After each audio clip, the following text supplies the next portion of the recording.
नमस्कार, अभिवादन। मैं दुर्गेंद्र चौहान। चुनावी मंथन में आपका बहुत बहुत स्वागत है। लोकसभा का चुनाव बेहद दिलचस्प होता जा रहा है। जैसे जैसे प्रचार अभियान रफ्तार पकड़ रहा है, वैसे वैसे बहुत सारे नज़ारे देखने को मिल रहे हैं। कांग्रेस पार्टी ने सबसे पहले चुनावी घोषणा पत्र आज प्रस्तुत कर दिया। उसे न्याय पत्र का नाम दिया गया है, कांग्रेस पार्टी का जो घोषणा पत्र आया है। और ये चुनाव जो लड़ाई है वो अब इंडिया बनाम एनडीए की पूरी तरह देश में एक नजर आ रही है। एनडीए या प्रधानमंत्री लगातार इंडिया गठबंधन और खास तौर पर कांग्रेस पर लगातार हमला कर रहे हैं। आज बिहार में थे वो प्रधानमंत्री। कांग्रेस पार्टी का घोषणा पत्र जो आया है, न्याय पत्र उसे नाम दिया गया है। 5 न्याय हैं और 25 गारंटी हैं। दरअसल जो गारंटी शब्द है वो कांग्रेस के ही घोषणा पत्रों में पहले नजर आता था, लेकिन मध्य प्रदेश के चुनाव में नरेंद्र मोदी ने इसे झटक लिया और कह दिया ये मोदी की गारंटी है। ये शब्द इतना चल पड़ा कि अब गांव गली तक मोदी की गारंटी चल रही है। आज हम बात करने वाले हैं न्याय पत्र वर्सेस मोदी का संकल्प। और घोषणा पत्रों की बात में सबसे पहले जो महत्वपूर्ण यह है कि क्या क्या मुद्दे उठे हैं, ये बताना महत्वपूर्ण है। जब कांग्रेस का घोषणा पत्र आया आज, तो नरेंद्र मोदी ने कहा कि हम संकल्प पूरा करते हैं, हम घोषणाएं नहीं करते। हम ये ट्रेलर है, 10 साल केवल ट्रेलर दिखाया है हमने, पिक्चर अभी बाकी है दोस्त। इतना कह के प्रधानमंत्री ने हमला किया। तो कुल मिलाकर अगर देखा जाए तो कांग्रेस पार्टी की अगर घोषणा पत्र की बात करें तो उसमें किसान, नौजवान, पत्रकार, न्याय सुधार, संसदीय सुधार, बहुत सारी बातों का जिक्र करते हुए जो फोकस किया गया है उसमें महिलाओं पर सबसे ज़्यादा जोर दिया गया है। प्रत्येक महिला को 1 लाख रुपया साल में देने की बात कही गई है। कांग्रेस ने कहा कि अगर वो सत्ता में आती है तो एमएसपी को कानूनी दर्जा देगी, 50% महिलाओं के लिए आरक्षण करेगी और रिजर्वेशन सीमा को बढ़ाएगी, जातिगत जनगणना कराएंगे, जुडिशरी में भी दलित, शोषित और ओबीसी वर्ग के लोगों को ले जाएंगे, कर्ज माफी आयोग बनेगा, रोजगार गारंटी की बात कही है। तो दूसरी तरफ राजस्थान के चूरू में प्रधानमंत्री नरेंद्र मोदी ने एक बार फिर देश की जनता को संबोधित करते हुए कहा कि 5 स्टार होटल की तरह ये हमारा अभी 10 साल का स्टार्टर है, थाली परोसना अभी बाकी है दोस्त। मंथन में आज बड़ा सवाल यही कि जिस तरीके से दोनों गठबंधन और दल जनता के लिए चुनावी पुलाव पका रहे हैं, तो क्या 25 गारंटी और 5 न्याय बनाम प्रधानमंत्री की थाली के बीच क्या जनता किसे चुनेगी, या जनता उलझ जाएगी, समझ पाएगी? बहुत सारे सवाल हैं मंथन में आज। ये सबसे बड़ा सवाल यही।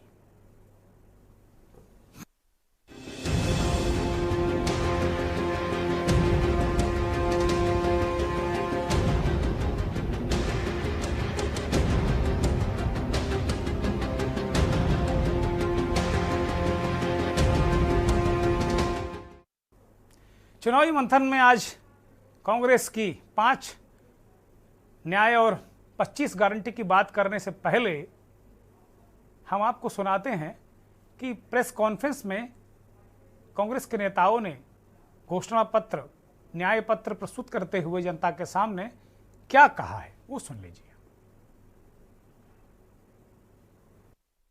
जो चिदंबरम जी ने कहा उससे मैं सहमत हूं, मगर ये जो चुनाव है ये लोकतंत्र को और संविधान को बचाने का चुनाव है।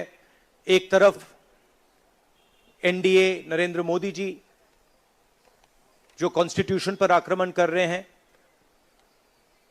लोकतंत्र पर आक्रमण कर रहे हैं, इंस्टीट्यूशंस को कैप्चर कर रहे हैं, और दूसरी तरफ इंडिया अलायंस जो कॉन्स्टिट्यूशन की रक्षा करता है, लोकतंत्र की रक्षा करता है। तो ये चुनाव इन दोनों फोर्सेस के बीच में है।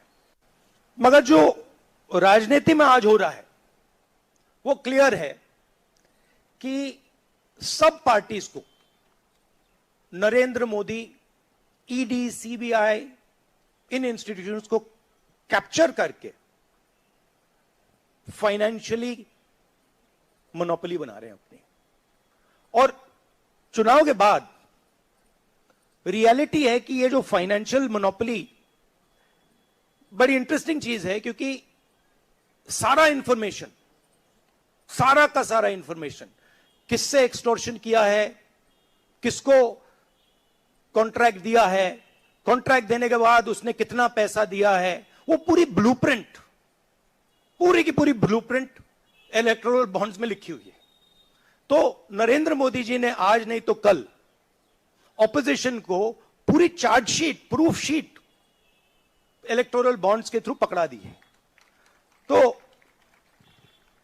इसीलिए थोड़ा टेरर हो रहा है उनको, इसीलिए नंबर निकला है 400 पार। राहुल जी के नेतृत्व में चली भारत जोड़ो न्याय यात्रा में 5 पिलर्स पर ध्यान केंद्रित किया गया था। यात्रा के दौरान युवा न्याय, किसान न्याय, नारी न्याय, श्रमिक न्याय और हिस्सेदारी न्याय की घोषणा की गई थी।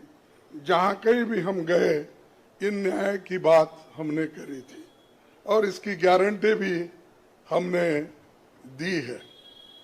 इन 5 पिलर्स में से 25 गारंटी निकलते हैं। हर 25 गारंटी ने किसी ना किसी को लाभ मिलने का इसके अंतर्गत यहाँ पर हमारे मैनिफेस्टो में भी है और इसके लिए जो हम पहले से ही करते हुए आए हैं वो भी हमने इसका उल्लेख किया है। वैसे तो प्रेस कॉन्फ्रेंस बहुत लंबी चौड़ी थी। घोषणा पत्र जो कमेटी है उसके चेयरपर्सन पी चिदम्बरम, पूर्व वित्त मंत्री, उन्होंने घोषणाओं को, न्याय पत्र को प्रस्तुत किया।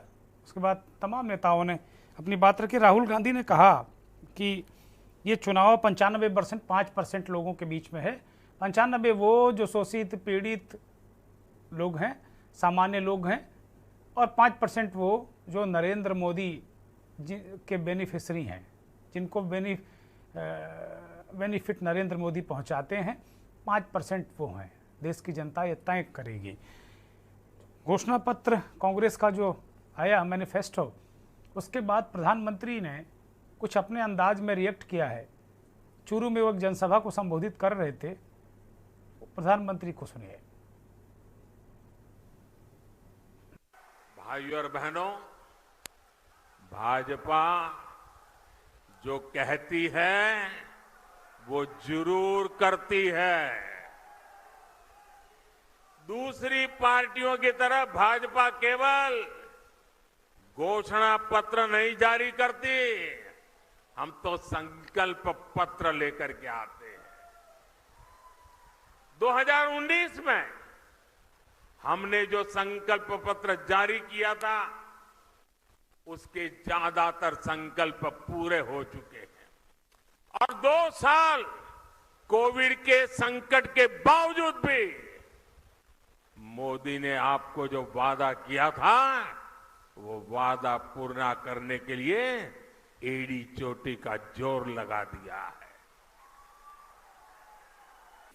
मुख्य विपक्षी दल और भारत की राजनीति की ग्रैंड ओल्ड पार्टी कही जाने वाली, जो ओल्ड से ओल्डेस्ट होते हुए ऑब्लिवियन की तरफ बढ़ रही है, जिसे सामान्य हिंदी में कहें सबसे पुरानी धुरानी पार्टी, 139 साल पुरानी पार्टी ने, जिसे स्वतंत्रता के बाद लगभग 60 साल, 55 से 60 साल प्रत्यक्ष शासन करने का मौका मिला और 4 पीढ़ियों तक निरंतर शासन करने का मौका मिला, वो आज ये कह रही है कि अब यदि उन्हें ख्वाबों ख्यालों वाला मौका मिला तो वो ये करके दिखाएंगे।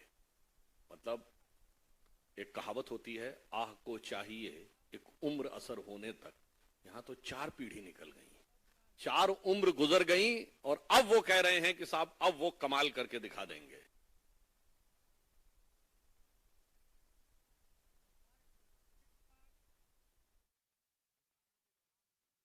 तो कुल मिलाकर न्याय पत्र 2024 के बारे में विपक्ष का रिएक्शन।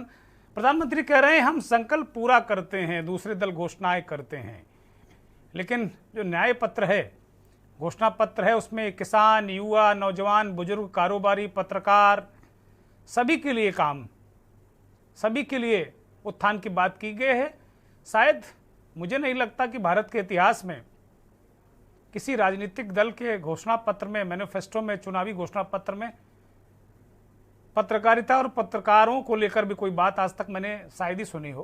कि पहली बार कांग्रेस पार्टी ने 8 बिंदुओं पर यह बात कही है कि भाई वो मीडिया को वो लोकतांत्रिक तरीके से दबाव मुक्त बनाएंगे, बहुत सारी और चीज़ें करेंगे। ये सब बातें कही हैं, बहुत अच्छी बातें कही हैं, ताकि एक सही सूचनाएं जनता तक जाएं, दबाव में लोग ना आएं।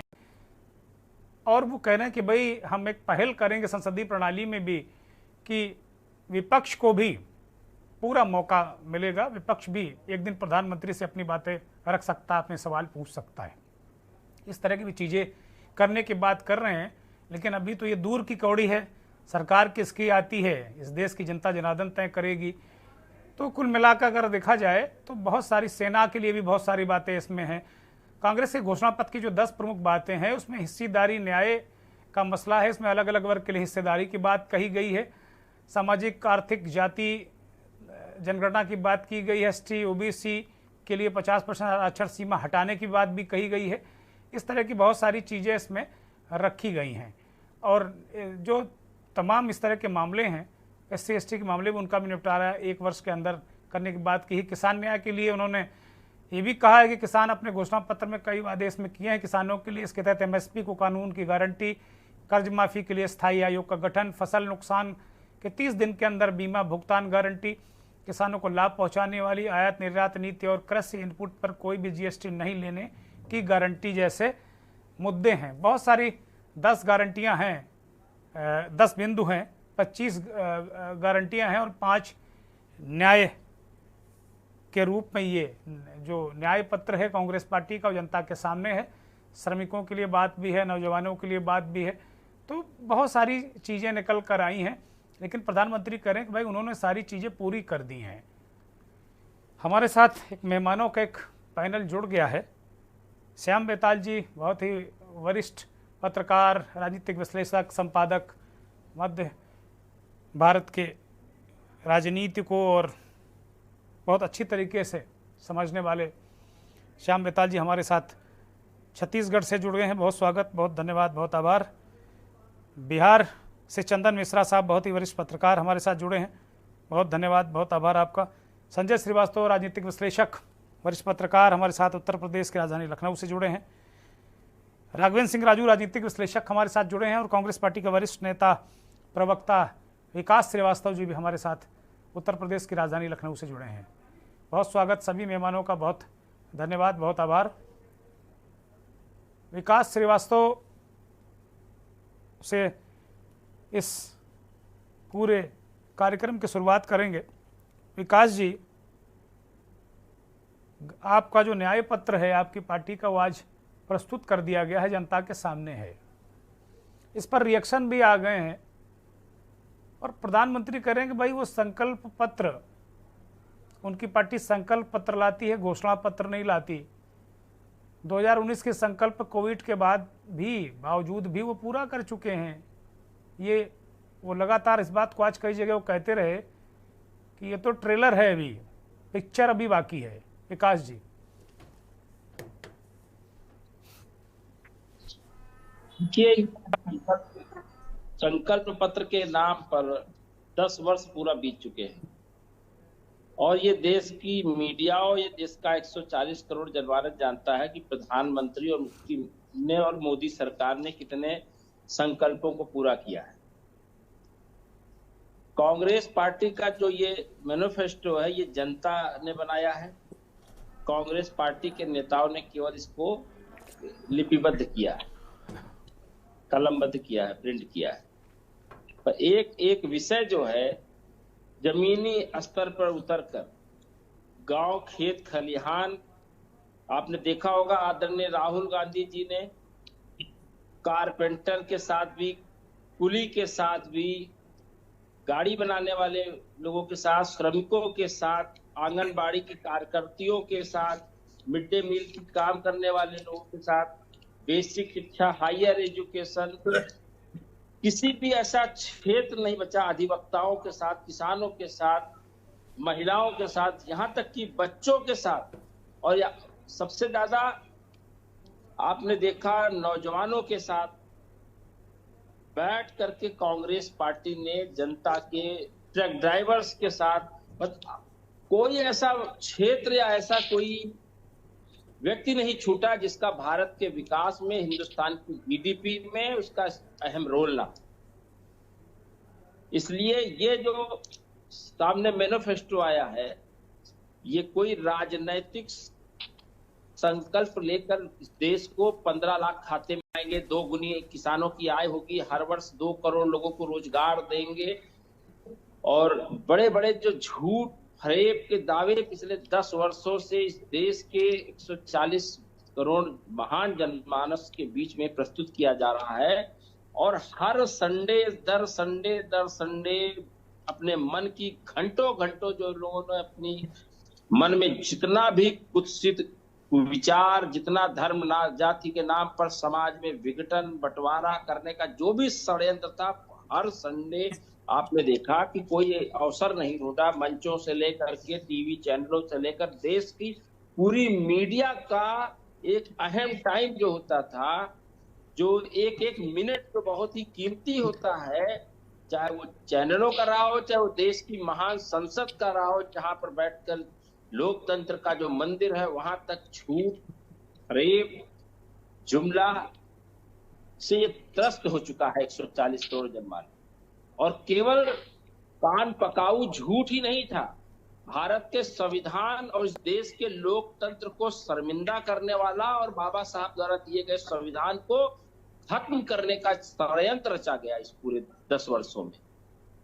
इसलिए हर वर्ग को, हर व्यक्ति को, हर एक भारत के नागरिक की भावनाओं को, जो एक खूबसूरती है भारत की अनेकता में एकता, उसको एक सूत्र में पिरोता हुआ ये मैनिफेस्टो कांग्रेस पार्टी ने जनता के द्वारा, जनता के लिए और जनता के बीच में आज प्रस्तुत किया है। और एक जनता से ही उठी आवाज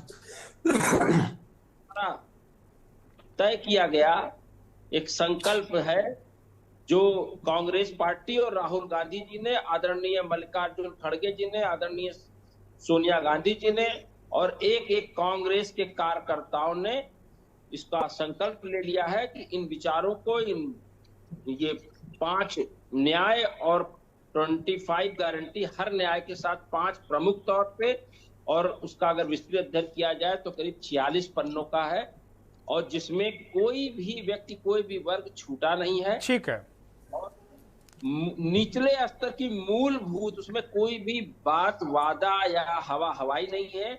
भारत की अर्थव्यवस्था और जो इसकी संचालन की जो व्यवस्था है उसको ध्यान में रखते हुए। ठीक है विकास जी, ठीक है विकास जी, बहुत सारी बातें आपने रखी, बहुत सारी बातें आपके नेताओं ने भी मैनिफेस्टो के जरिए रखी।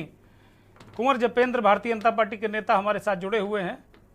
कुंवर साहब उंगली उठा चुके हैं, आपके मैनिफेस्टो पर भी उंगली उठा चुके हैं, हमारी स्क्रीन में भी ऐसे उंगली उठाए हुए हैं, तो इसका मतलब वो कुछ उनके अंदर बारूद है, कहने वाले हैं कुछ। बोलिए कुंवर साहब, क्या कह रहे हैं? हमें इसलिए उंगली उठानी पड़ी कि अभी हम कल ही देख रहे थे कि इनके नेता संजय निरुपम जी क्या कह रहे थे। वो जिन 4 पावर पॉइंट्स के ऊपर चर्चा कर रहे थे पूरे देश आज मैनिफेस्टो पर चर्चा करिए, 5 गारंटी, इनकी 25 गारंटी और 5 बिंदु पर चर्चा करिए। पावर पॉइंट तो आप बोल दीजिएगा, बोलिए। पावर पॉइंट्स तो वो मैनिफेस्टो में बताए नहीं भाई, आप असलियत भी तो बताइए ना देश की जनता को। आपके नेता खुद देश की जनता को असलियत बता रहे हैं, तो आप क्यों नहीं बताते? आप क्यों उन्हें भ्रमित करने का प्रयास करते हैं? 60 वर्षों तक देश की जनता ने आपको मौका दिया, उस 60 वर्षों में आपने क्या किया? और उस 60 वर्षों में स्थिति ये हो गई कि आज आपके नेता खुद आपको बेनकाब कर रहे हैं। तो ये कांग्रेस का सत्य है। आज अगर भारतवर्ष अगर कहीं किसी गारंटी के ऊपर भरोसा करता है तो वो भारतीय जनता पार्टी की गारंटी के ऊपर भरोसा करता है, माननीय प्रधानमंत्री जी मोदी जी की गारंटी के ऊपर भरोसा करता है। आज देश के अंदर राजनीतिक, सामाजिक और धार्मिक परिवर्तन का युग है।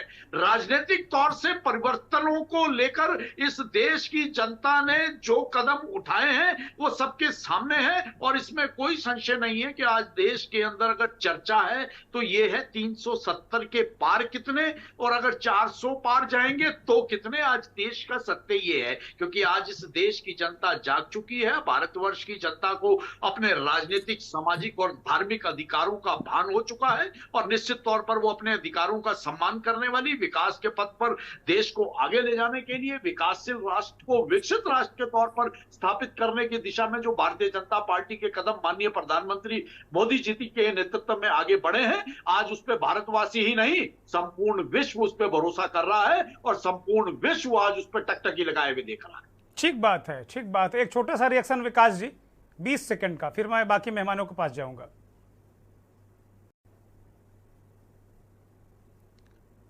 अनम्यूट कर लीजिए, 20 सेकंड के वाला अनम्यूट कर लीजिए। अनम्यूट कर, आ रही मेरी आवाज? हाँ बोलिए विकास जी, बोलिए। देखिए, पूरी दुनिया को पता है और इस 10 वर्ष में पावर सेंटर, जो 5 पावर सेंटर गिना रहे थे भाई साहब भाजपा के हमारे साथी राजू जी, हम नहीं गिना रहे थे, आप ही के नेता गिनाते हैं, रोज गिना रहे हैं मीडिया में, पूरा देश देख रहा है। आप अपनी बात कह चुके हो तो मैं अपनी बात रख पाऊं? लोकतंत्र में सबको अपनी बात रख, विपक्ष को बोलने का तो राइट कम से कम दे ही दीजिए। चैनल पे दे दीजिए, संसद में नहीं देते, वहां माइक ऑफ हो जाता है। अडानी, हम इसके बाद जिसको बहुत ही जबरदस्त तरीके से हिंडनबर्ग की रिपोर्ट ने साफ साफ किया कि इस देश के अंदर वैश्विक स्तर पर इतना बड़ा भ्रष्टाचार, एक पावर सेंटर मैनेज्ड रिपोर्ट थी, उसका भी खुलासा हो गया। बोलने दीजिए, बोलने दीजिए, बोलने दीजिए, बोलने दीजिए, बोलने तो दीजिए। मैंने सुना ना, आपने संजय निरुपम को अपना भाजपा में ही आपके साथ आएंगे, मिल लीजिएगा, वो भी आपसे अच्छा बोल लेते हैं। बोलिए। अडानी, इसके बाद पैगासस, जिसके लिए संसद में हंगामा हो चुका, एक पावर सेंटर। तीसरा, नरेंद्र मोदी जी स्वयं हैं, जिन्होंने राज्यों के मुख्यमंत्रियों तक को तबादला कर दिया। अभी आपने हरियाणा में मनोहर लाल खट्टर को आक्रमणता, नाकामी की वजह से वहां से राजनीतिक अनुशासन। तीसरा, पावर सेंटर। कुंवर जी बोलने दीजिए, बोलने दीजिए, बोलने दीजिए। कुंवर जपेंद्र, वो कुंवर जपेंद्र बोलने दीजिए, तो डिबेट नहीं हो पाएगी, बोलने दीजिए उनको ना। नहीं है, आपको पता आप है। इतना कोरा झूठ बोलेंगे तो कैसे काम चले? अरे भाई समय मिलेगा ना। अब उसको ये कह रहे हैं आप, आपने उनको संट कर दिया, आप करो अनुशासन। वो आपकी पार्टी लाइन अनुशासन हो सकती है, लेकिन विपक्ष की नजर में तो संट ही किए गए ना। आप बोलने दीजिए, फिर आप कहिएगा अपनी बात। माफी से टोक रहे हैं क्योंकि विपक्ष इस तरह की राजनीति का आदी था और देश को। अरे तो आप सुनिए ना, आप भी विपक्ष में थे तो वो सुनते रहे ना, आपको सुनते रहे, आप भी उनको सुनिए। बोलिए, विपक्ष को बोलने दीजिए भाई, बोलिए। आपने 30 सेकंड दिया, बहुत ही कीमती समय। मैंने कहा ना, मीडिया का एक एक सेकंड कीमती है और बाकायदा इसके लिए मीडिया चैनल्स को बहुत ही बड़ा पैसा मोदी सरकार को देना पड़ता है कि हमारा चैनल वो विजुअल रहे। अगर वो फीस नहीं जमा होती है तो अंतरिक्ष से ही वो डिस्कनेक्ट हो जाता है और सरकार का उसमें बहुत रोल होता है चैनलों को चलाने में। आप जिस तरीके से 30 सेकंड को आप 3 मिनट 4 मिनट खा लिया, ये आपने इस देश की करोड़ों लोगों की जनता के पैसे का डिस्ट्रॉय किया। आपने इसको गंभीरता को आप महसूस कीजिए कि एक एक मिनट कितना कीमती है। बोलिए। मीडिया के लिए आप लोगों ने बातें कही, जब सरकार में आ जाइएगा तो देख लेंगे हम। बोलिए विकास जी, बोलिए प्लीज। ये 3 सेंटर मैंने बताया और चौथा सेंटर आप भारतीय जनता पार्टी को जान ही रहे हैं, जिसके अमित शाह मेन है और मोदी जी को आगे करके इस देश में नफरत विघटन बंटवारे का एजेंडा चलता है। और सबसे बड़ा सेंटर है आरएसएस।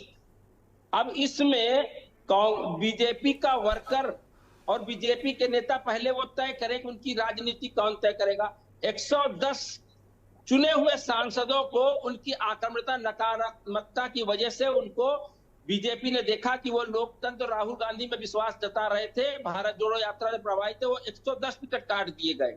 एक चीफ मिनिस्टर बदल दिया गया, 2 चीफ मिनिस्टर को जेल में डाल दिया गया जो कांग्रेस के साथ खड़े हुए थे, इंडिया गठबंधन पे खड़े थे। ये 5 पावर सेंटर का मिलकर ये काम है। और सबसे बड़ी पावर सेंटर तो इनकी ईडी सीबीआई है, जिसका तो ये नाम ही नहीं ले रहे हैं। आप कांग्रेस के ठीक है विकास जी, और नेताओं में विभाजन कर रहे हैं। वो भी उन लोगों ने किया जिनको 6 वर्ष के लिए कांग्रेस से निष्कासित कर दिया गया, उनको लेकर आप। ठीक है विकास जी बात आ गई, प्लीज बात आ गई, चूंकि समय पूरा हो गया आपका। मुझे एक ब्रेक पर जाना है, ब्रेक से लौटूंगा तो बाकी जो मेहमान है हमारे साथ, श्याम बेताल साहब और चंदन मिश्रा साहब, हम पूछेंगे कि ये जो कांग्रेस का मैनिफेस्टो है, न्याय पत्र है, इस पर वो इस देश के चुनिंदा पत्रकार क्या राय रखते हैं। क्योंकि पत्रकारों के लिए भी कांग्रेस पार्टी ने 8 बिंदु रखे हैं मीडिया और पत्रकारों के लिए कि उनकी अधिकारों की, हक हुकूक की, रोजगार की कैसे रक्षा की जाएगी अगर उनकी सरकार आई। ये भी बड़ा महत्वपूर्ण है, दिलचस्प है।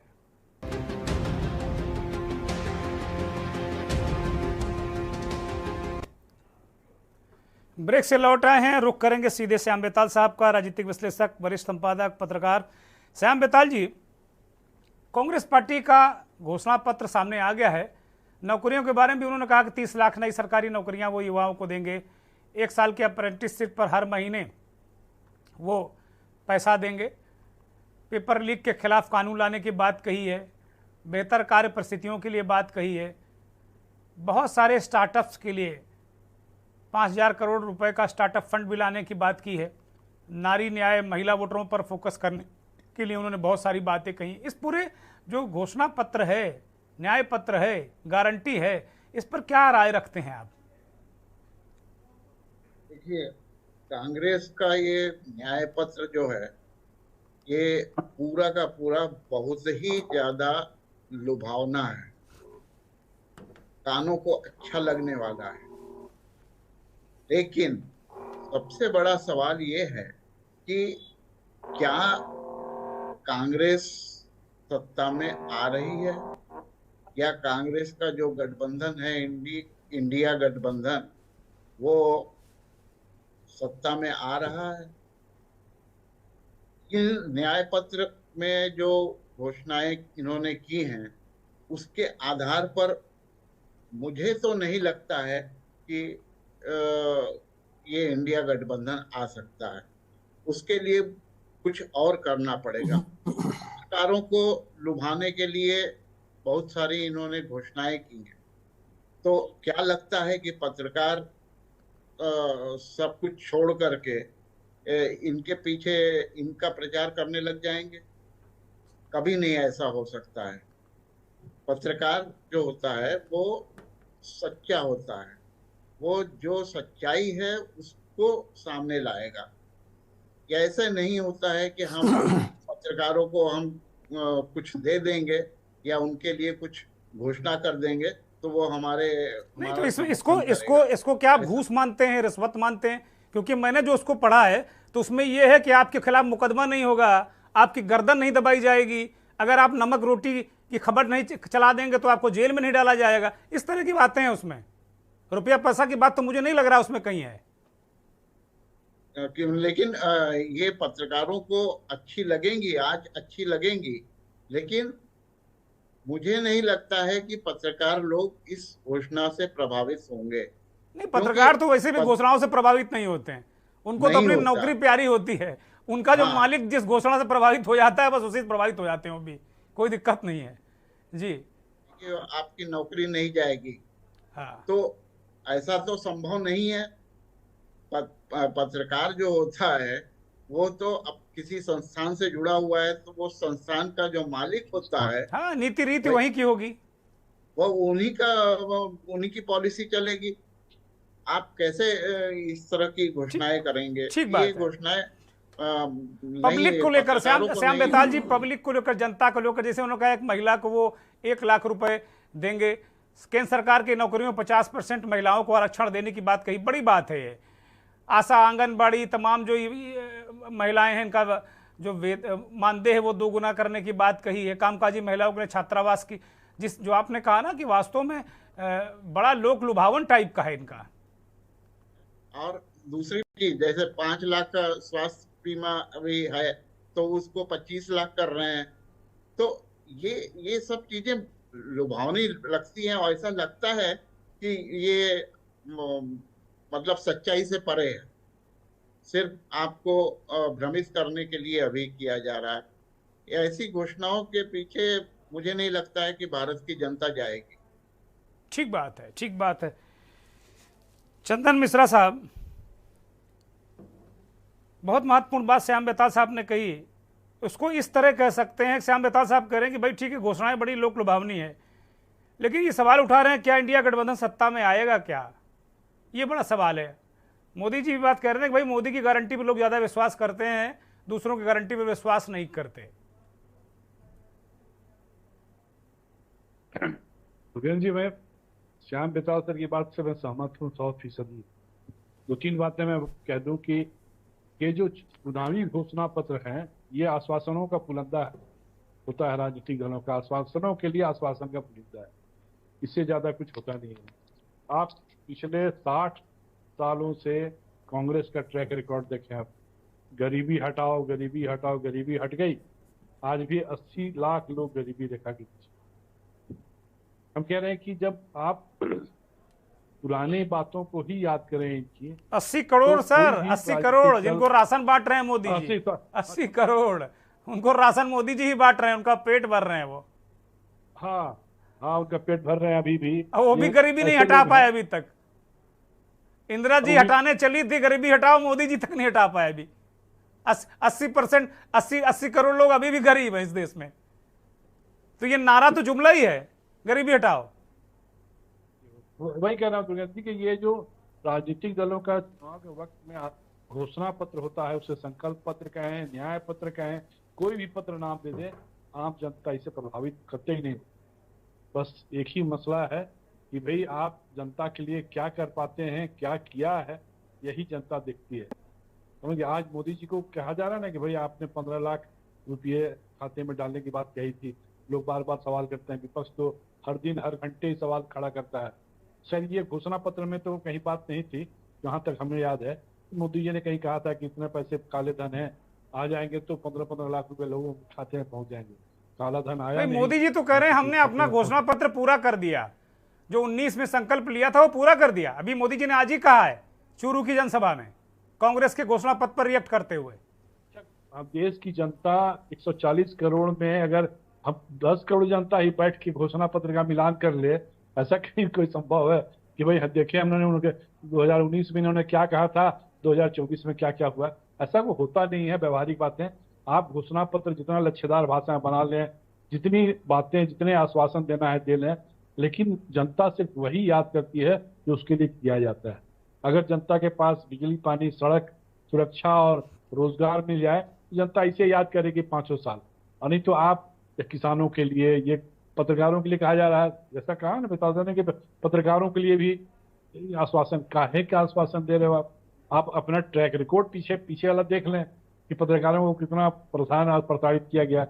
ये हाल के 10 वर्षों में पत्रकार जितने परेशान रहे, प्रताड़ित रहे, उतना मुझे लगता है कि कभी परेशान रहे, पहले भी वही स्थिति थी। इसलिए ये सब लच्छेदार बातें किताबों में, टीवी में प्रचार के लिए राजनीतिक दलों के लिए बढ़िया है, जनता को इससे कोई प्रभाव नहीं डाल सकता है। और बस आप बैठे उसका विश्लेषण करते हैं, हम आप जैसे पत्रकार का विश्लेषण करेंगे, राजनीतिक दल अपना प्रशस्ति गान गाएंगे कि हमारी कमें उससे सफेद ज्यादा है, इससे ज्यादा इसका कोई असर नहीं है।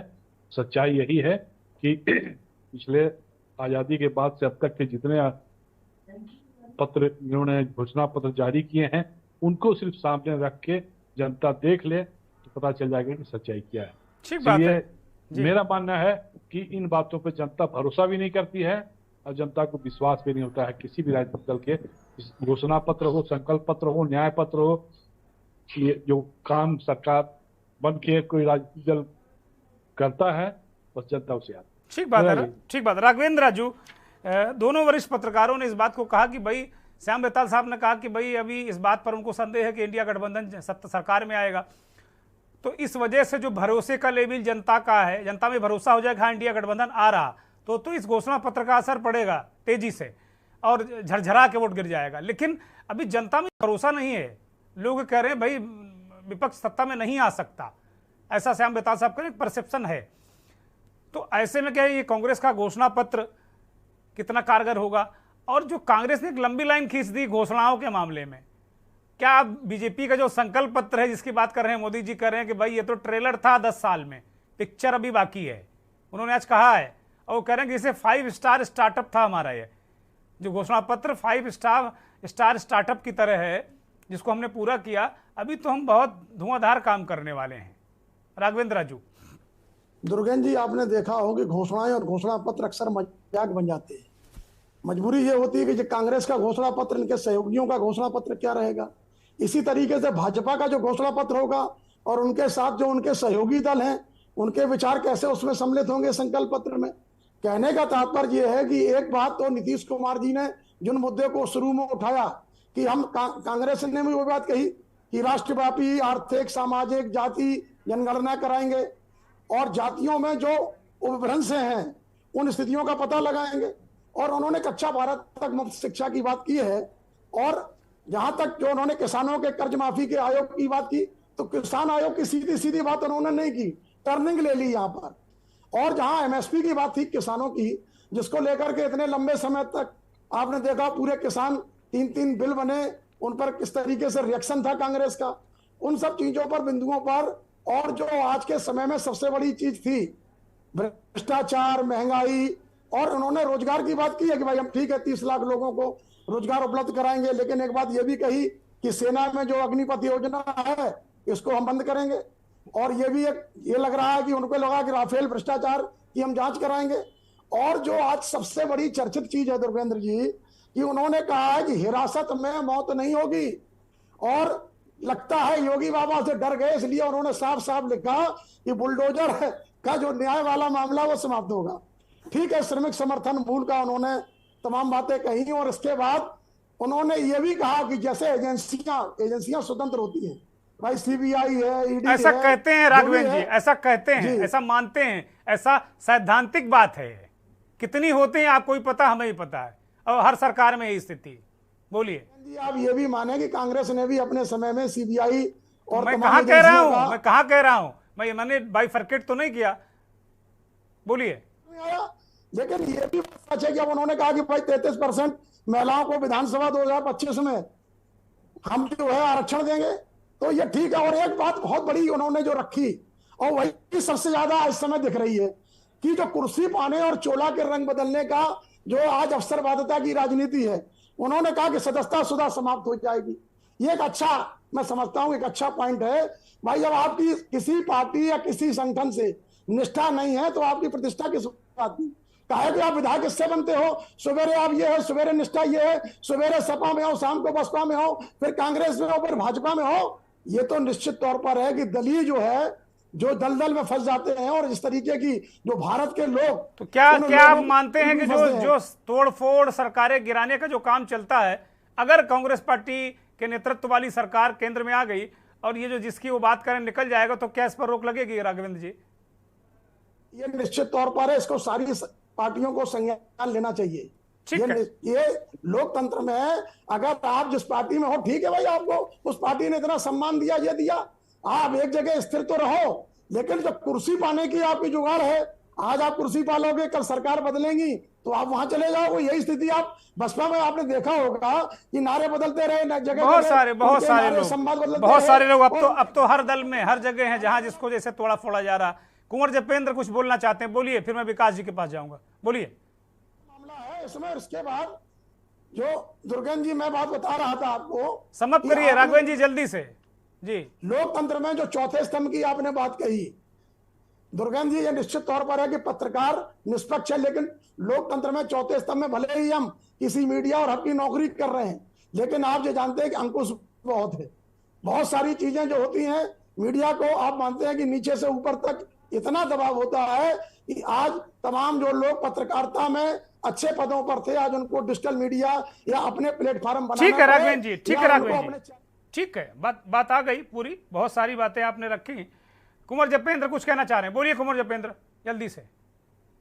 मिश्रा जी ने एक बहुत अच्छी बात करी कि आप वो घोषणा पत्र तो कैसे भी बना लीजिए, लेकिन जो काम करेगा जनता उसे सराहेगी और उसके पीछे चलेगी। अगर हम पिछले 10 वर्षों का ट्रैक रिकॉर्ड देखें, इंफ्रास्ट्रक्चर को देख लें, कनेक्टिविटी को देख लें, आप दिल्ली से लखनऊ, आगरा, कानपुर और आगे का अगर इंफ्रास्ट्रक्चर पे अगर थोड़ी सी नजर मारें, इसी तरह दिल्ली के चारों ओर, राष्ट्रीय राजधानी क्षेत्र के चारों ओर अगर हम 1000 किलोमीटर के सफर पे अगर हम निकलते हैं, और किसी भी देश के विकास का आधार उस देश के इंफ्रास्ट्रक्चर और उसकी कनेक्टिविटी को आंका जाता है। तो निश्चित तौर पर जो 10 सालों में भारतीय जनता पार्टी की सरकार ने करा है, माननीय प्रधानमंत्री जी के नेतृत्व में करा है, और उसे लोगों ने सराहा है। और जो माननीय प्रधानमंत्री जी ने साफ कहा कि ये पिछले 10 साल के काम तो हमारे सिर्फ ट्रेलर थे, अब काम असली आगे होने हैं। तो इससे हम मंशा समझ सकते हैं कि सरकार की मंशा निश्चित तौर पर अपने देश और देशवासियों के लिए निरंतर काम करते रहने की है, इस देश को आगे ले जाने की है। और ये इस देश का सौभाग्य है कि आज हमें ऐसा नेतृत्व मिला, और देश की जनता, भारतवर्ष की जनता, प्रत्येक भारतवासी आज उन पे भरोसा करता है, उनकी जुबान पे भरोसा करना है। ठीक बात है विकास जी। दो बड़े महत्वपूर्ण प्रश्न हैं। एक तो कुंवर जपेंद्र ने कहा कि भाई दिल्ली से चारों तरफ जाइए तो आपको बिल्कुल इंफ्रास्ट्रक्चर मिलेगा। किसी देश का विकास का एक बड़ा पैमाना इंफ्रास्ट्रक्चर होता है, अच्छी सड़कें, उद्योग तभी आते हैं, बहुत सारी चीज़ें आती हैं। आप तो विद्वान व्यक्ति हैं, सारी चीज़ों को जानते हैं। दूसरी बात जो हमारे दोनों पत्रकारों ने सवाल उठाया कि भाई ये भरोसा तो हो कि आप आ रहे हो, तब तो हम घोषणा पत्र में जनता भरोसा करे। और मिश्रा जी ने कहा कि भाई कमोबेश दोनों की स्थिति यही रहती है, घोषणाएं सब चलती रहती हैं। अगर सबका बीजेपी का ही पुराना निकाल कर देख लो तो मिला नहीं पाओगे कहाँ गया। और 60 साल से आप लोग भी घोषणा पत्र ही बना रहे हैं। विकास जी देखिए, करीब 200 सीटें ऐसी हैं जिस पर कांग्रेस और बीजेपी आमने सामने, और 200 सीटें ऐसी हैं जहां पर बीजेपी का क्षेत्रीय दलों से कोई संघर्ष नहीं। तो बचा केवल 100 सीटें ऐसी हैं, 153 सीटें ऐसी हैं जहां पर बीजेपी का दूर दूर तक नाम नहीं है, और हम भी उसमें कमजोर हैं। तो सारा खेल 200 सीटों पर है। और मोदी जी बोल रहे हैं 414 ऐसे कुछ सीटों पे लड़ रहे हैं और 400 पार बता रहे हैं। ये तो राजनीतिक और मीडिया के लोगों के सामने तो नहीं आप बोल सकते हैं। आंकड़ों की राजनीति में पे चर्चा हो रही है कि सीटों पे चर्चा हो रही है। नहीं, इसके लिए अगर चर्चा हो तो अलग से मीट होनी चाहिए और सारे पत्रकार ही बैठे। हाँ बोलिए विकास जी, बोलिए कंप्लीट करिए विकास जी। तो ये विषय जो है कि हम सरकार में आ रहे हैं, ये तो प्रूफ हो चुका है। क्योंकि अगर इस मुद्दे पे होगा कि मोदी जी ने जो गारंटी ली थी उसको पूरी किया, तो 10 साल जो व्यक्ति रहता है पहले उसको अपनी 10 साल की कौन कौन सी गारंटी पूरी किया है ये बताना होगा।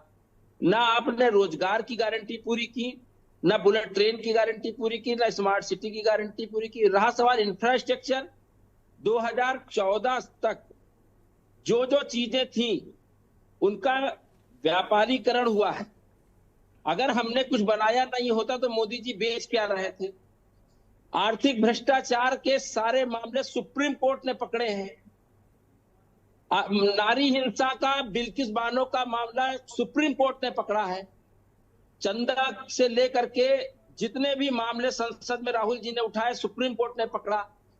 कोरोना काल इस देश की अर्थव्यवस्था को पूरी तरह निस्तेनाबूद कर देगा, ये राहुल जी ने कहा था, पर ये सुप्रीम कोर्ट में क्लियर हुआ। जिस व्यक्ति जो स्वास्थ्य मंत्री हर्षवर्धन जी थे उनको चुनाव नहीं लड़ाया जा रहा है, क्योंकि उन्होंने अगर अच्छा काम किया होता कोरोना के मामले में, अगर उनकी गुड गवर्नेंस होती तो वो सामने होते। अगर उन्होंने एम्स बनाए हैं तो उसके लिए उनको सामने रखकर चुनाव लड़ाई होती भारतीय जनता पार्टी। भारतीय जनता पार्टी चुनाव किस पे लड़ रही है? नफरत विघटन के एजेंडे पर, भारत और पाकिस्तान के नाम पर। तो इसका मतलब कि आपके घोषणा पत्र पर लोग विश्वास कर जाएंगे, भारतीय जनता पार्टी वहां तक नहीं कर पा रही, ये कहना चाह रहे हैं आप?